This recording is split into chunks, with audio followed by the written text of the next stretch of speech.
Hello जी। तो मैं अनीता प्रजापति स्वागत करती हूँ अपने चैनल में। तो आप सब कैसे हैं? तो चलिए फिर से मैं एक बेटी के गीत लेके आई हूँ। तो आप लोग वीडियो को पूरा देखिएगा और अच्छा लगेगा तो लाइक कमेंट शेयर जरूर करिएगा। तो आइए सुनाते हैं।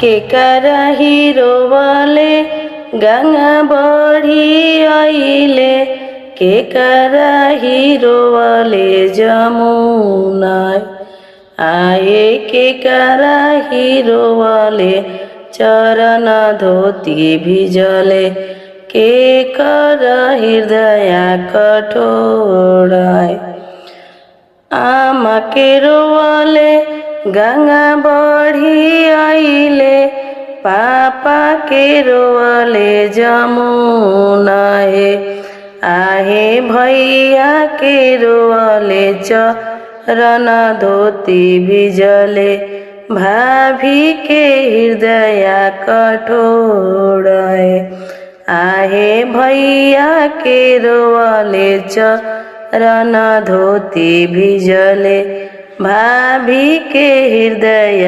कठोराय आई ननदोइया पलंग चढ़ी बैठी, ले जाई बैरन हमार है, बैरन बैरन रउआ जनी कहीं सरहज, बैरन हई रउरा गलवा के हार है, आ बैरन कारण रउरा देशे हम आइनी, जनी बोली बिरही न बोलाए, आ बैरन कारण रउरा देशे घरे हम आइनी, जनी बोली बिरही न बोलाए।